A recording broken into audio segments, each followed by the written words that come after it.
இதெல்லாம் நிஜமாவா தெரியல. முதல்ல வந்திருக்க 10 ஊடகங்களுக்கு வணக்கம். மேடையில் வந்திருக்க எல்லா பெரியவங்களும் நன்றி.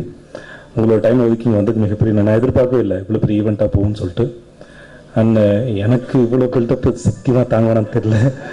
Thanks so much. முதல்ல இந்த படத்தை பற்றி சொல்லணும்னா, எனக்கு ஒரு நாள் ஃபோன் பண்ணாப்புல இந்த மாதிரி பாலகிருஷ்ணன் சார் வந்து பண்ணுறேன். யார் பாலகிருஷ்ணன் கேட்டேன். இந்த மாதிரி மேனேஜர் அப்படின்னாரு. அதே பாலகிருஷ்ணன் சார்ட்ட நான் வந்து 2011 வந்து என்னோடய ஃப்ரெண்டு ஒரு கதை வச்சுருந்தேன்.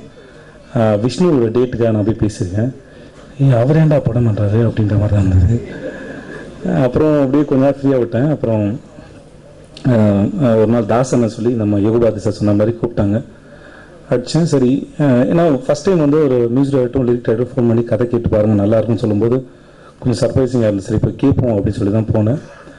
அவர் இந்த கதை சொல்லும்போது ஏதோ இந்த மேஜிக் பண்ணி கையில் ஏதோ வர வைக்கிற மாதிரி பண்ணிட்டு பார்ப்பல சீன் சொல்லும்போது அப்படி பண்ணுவார் அவர். ஸோ அவர் சொல்லும்போது ரொம்ப என்டர்டெய்னிங்காக இருந்தது, நல்லா இருந்தது.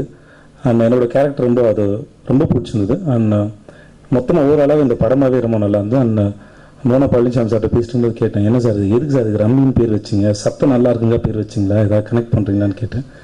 அப்போ சொன்னாங்க, வாழ்க்கை நம்மளை வச்சு விளையாடுற விளையாட்டு தான் ரம்மி அப்படின்னு சொல்லும்போது ரொம்ப சரியாக இருந்தது. அந்த கதைக்கு வந்து ரொம்ப கரெக்டாக புரிஞ்சு வந்தது.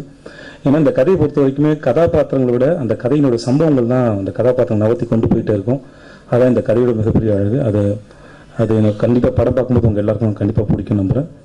ஓவராலாக உங்கள் எல்லாருக்கும் பிடிக்கிற ஒரு படம் அது வந்திருக்கும். நான் மற்றபடி என் கூட ஒர்க் பண்ண அத்தனை பேருக்கு நன்றி. முக்கியமாக என் நண்பர் இனிகோ பிரபாகர். எல்லாம் சொன்னால் ஈகோ இல்லாமல் நான் ஒர்க் பண்ண கண்டிப்பாக இந்த சைடு இல்லைன்னா அந்த சைடு இல்லாமல் இருக்கணும் இல்லையா. கண்டிப்பாக இனிகோ விட்டு எந்த ஈகவும் கிடையாது. ரொம்ப கோஆப்ரேட் பண்ணார். அந்த ஒர்க் பண்ணும்போது ரெண்டு பேர் பேசி டிஸ்கஸ் பண்ணி ஒர்க் பண்ணுறது வசதியாக இருக்கும். நடிக்கும்போது நான் பாலகிருஷ்ணன் சாரை பார்க்குறத விட நான் இனிகோ மாநிலத்தில் இருப்பேன். நான் நடிக்கும்போது அவர் பார்த்துட்டு இருப்பார். நான் தலைவா ஓகேவானா அவர் கை காட்டாப்பில் ஒரு அண்டர்ஸ்டாண்டிங் இருக்கும். ஸோ மொத்தமாகவே ரொம்ப என்ஜாய் பண்ணி பண்ண படம். கண்டிப்பாக அவங்க எல்லாருக்கும் பிடிக்கும் நம்புகிறேன். வந்து அனைவருக்கும் நன்றி. Thank you so much. தேங்க்யூ.